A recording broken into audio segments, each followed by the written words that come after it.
হয়, মই ধন্যবাদ জনাইছোঁ আমাৰ ডিটিচি স্পীকাৰ মহোদয়ক যে আজি তেখেতে আমাৰ উত্থাপন দিয়াৰ কাৰণে ধালিগাঁৱস্থ যিটো কাৰ্বন ফেক্টৰী এই কাৰ্বন ফেক্টৰী ৰাইজে প্ৰতিবাদ জনাই আহিছে। হেলহেডত সৃষ্টি কৰি আছে, মানুহ বেমাৰ হৈ আছে, মানুহ থাকিব নোৱাৰা এটা পৰিৱেশ সৃষ্টি কৰা হয়। গতিকে কোম্পানী বন্ধ কৰাৰ কাৰণে দাবী জনাই আছে। ডিচি মহোদয় জনোৱা হৈছে, কৰ্তৃপক্ষ জনোৱা হৈছে, কিন্তু আজিলৈকে মানে তেওঁলোকে চলি আছে। সম্পূৰ্ণ বন্ধ কৰাৰ কাৰণে আকৌ ধৰ্ণাটো দি আছে।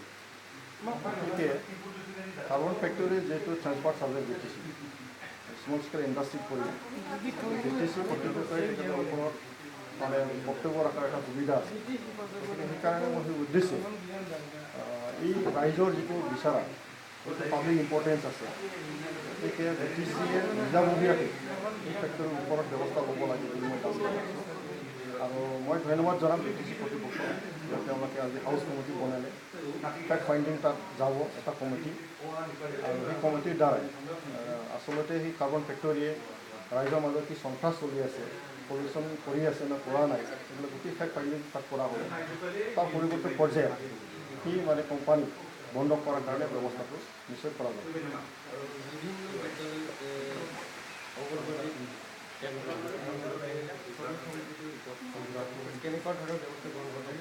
হয়, মই মানে ছ'চিয়েল ৱেলফেয়াৰ ডিপাৰ্টমেণ্টক এটা প্ৰশ্ন তুলিছিলোঁ আমাৰ অংগনবাড়ী চেণ্টাৰবিলাকৰ লৈ পেলাই।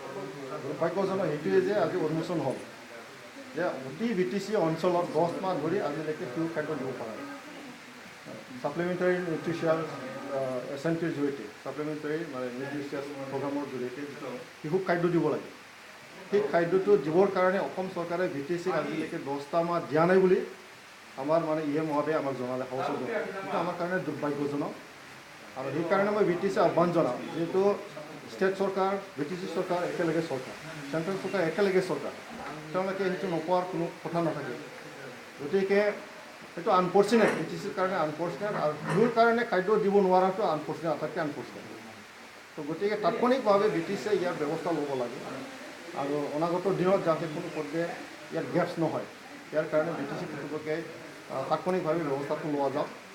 আৰু মোৰ অনুৰোধ চেণ্ট্ৰেল গভৰ্ণমেণ্ট আৰু ষ্টেট গভৰ্ণমেণ্টক, সেই স্কিমবিলাক চেণ্ট্ৰেল স্পনচৰ, গতিকে শিশুৰ খাদ্যৰ ধৰি সেই প্ৰগ্ৰামবিলাক যাতে কোনো পৰ্যায়ে গেপছ নহয়, ইয়াৰ কাৰণে যাতে যত্ন লয়। অসমৰ মুখ্যমন্ত্ৰী সৰ্বানন্দ সোণোৱাল ডাঙৰীয়াক মই অনুৰোধ জনাইছোঁ যে বিটিচি এলেকাৰ যিটো সমস্যা চলি আছে, শিশু খাদ্যৰ যিটো নোপোৱা এই অৱস্থাটো তেখেতে যাতে ডাইৰেক্টলি হস্তক্ষেপ কৰে আৰু দিয়াৰ ব্যৱস্থাটো যাতে লয়। আৰু এটা কথা স্পষ্ট, মোৰ অলপ আক্ষেপ ৰৈ গ'ল আজি অধিৱেশনত, যে মই প্ৰশ্ন তুলিছিলোঁ আমাৰ জব কাৰ্ডৰ বিষয়ে, MGNREGAৰ ইমপ্লিমেণ্টেশ্যনৰ বিষয়ে। আমি ভাবিছিলোঁ আজি হাউচত ভালদৰে আমি আলোচনা কৰিব পাৰিম বুলি, কিন্তু দুৰ্ভাগ্যবশতঃ মোৰ যিটো ষ্টেয়াৰ্ড কুৱেশ্যন, আনষ্টেয়াৰ্ড কুৱেশ্যনত ঠেলি দিলে তেওঁ। গতিকে আলোচনাৰ কাৰণে ইয়াৰ স্ক'প নহ'ল। কিন্তু তেওঁলোকে যিটো প্ৰশ্ন উত্তৰ মোক ৰিটেনভাৱে দিলে, তাত যিখিনি ব্যৱস্থা আমি দেখিছোঁ আনফৰ্চুনেট, তেওঁলোকে দিয়া মতে যে আমাৰ বিটিচি 4টা জিলা মানে 5,85,000 ইয়াত জব কাৰ্ড হোল্ডাৰ আছে, হাউচ হোল্ড আছে, অলৰেডি ৰেজিষ্টাৰ্ড। তো গতিকে MGNREGAৰ আইনমতে বছৰত 1 দিন মানে কাম দিয়াৰ ইয়াত ব্যৱস্থা আছে, আইনগতভাৱে ব্যৱস্থা আছে। গতিকে বিটিচি অঞ্চলত আজিৰ তাৰিখত তেওঁলোকে আমাৰ মানে জব কাৰ্ড হোল্ডাৰবিলাকক 1 দিন কাম দিয়াৰ কাৰণে কোনো ব্যৱস্থা তেওঁলোকে লোৱা নাই, আৰু 1 দিন দিবও পৰা নাই। গতিকে ইয়াৰ কাৰণে ভালদৰে ইয়াৰ পৰ্যালোচনা কৰি পেলাই 1 দিন কাম দিয়াৰ কাৰণে ব্যৱস্থাটো লোৱাৰ এটা পদক্ষেপ ইয়াত ল'লেহেঁতেন, কিন্তু সেইটো নকৰিলে। ইয়াৰ যিখিনি মোক তথ্য দিলে, আজি দেখিছোঁ মই সেইটোৱে মই অনুমান কৰিছোঁ যে বিটিচিয়ে 1,000 টকা বিচাৰি চেণ্ট্ৰেল গভৰ্ণমেণ্টৰ ওচৰত ফুৰি আছে। কিন্তু দেখা গ'ল, আপুনি যদি হিচাপ কৰে 100 দিন কাম দিয়াৰ পৰিপ্ৰেক্ষিতত যদি মুজিৰা দিনত যদি 182 টকা হয়, 100টা যদি কি হয় 100 দিন যদি কামানি যদি দিয়া হয়, আৰু বিটিচিৰ যদি জব কাৰ্ড হোল্ডাৰবিলাকে হাউচ হোল্ডবিলাকে যদি 5,85,000 যদি হয়, ইয়াত চব পূৰণ যদি কৰা হয় 1,000 কোটি ইয়াত বেছি টকা আহিলে।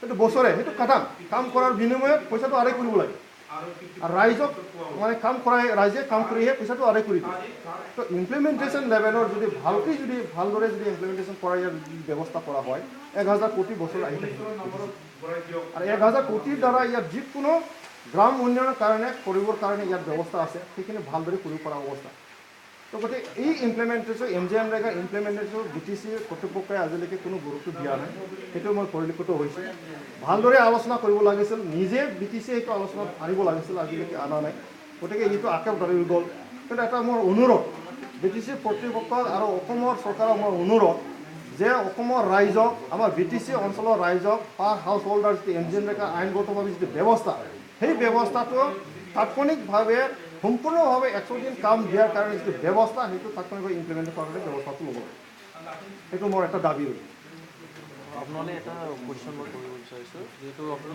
বিৰোধী পক্ষৰ এজন নেতাই হয় দেখা গৈছে আপোনালোকৰ সতীৰ্থসকল লাহে লাহে সেই বিষয়খন যত্ন কৰি দেখা গৈছে তো এই ক্ষেত্ৰত আপোনাৰ প্ৰতিক্ৰিয়া কেনেকুৱা এটা কথা স্পষ্ট দেই আমাৰ বিৰোধী দল বুলি আমি পিছিদিয়াৰ হৈ পেলাই ইয়াত জিকি অহা আমাৰ দল এতিয়ালৈকে যিবিলাক গৈছে BPFত গৈছে তেওঁলোকে AUDFৰ দলৰ কোনোবা দলৰ বিষয়ে বক্তব্য ৰখাৰ মোৰ কোনো কৰ্তৃপক্ষ নাই আমি সেইটো দিব নিবিচাৰোঁ সেইটো তেওঁলোকৰ সিদ্ধান্তৰ কথা গতিকে তাক ক'ব লগা একো নাই আৰু যিটো বিৰোধীৰ যিটো ৰোল এটা এছেম্বলিৰ প্ৰয়োজন আছে আৰু আমি সেই ৰোলটো লৈ আছোঁ ৰাইজৰ দুখ বেদনা আমাৰ হাউচত মানে উত্থাপন কৰাটো আমাৰ দায়িত্ব সেইটো আমি কৰি যাম আৰু সেইখিনি দায়িত্ব আমি পালন কৰি আছোঁ আজিও কৰি আছোঁ আৰু অনাগত দিনতো আমি কৰি যাম কোনোবা দলত যোৱাটো আমাৰ ক'ব লগা একো নাই আৰু আমি বিৰোধী দল হিচাপে যিখিনি আমাৰ দলৰ যিখিনি আমাৰ MCLA সকল আছে আমি একত্ৰিত হৈ বিৰোধী দলৰ যিটো ৰোল সেইটো আমি ভালদৰে আমি লৈ আছোঁ আৰু সেইখিনি লৈ থাকিম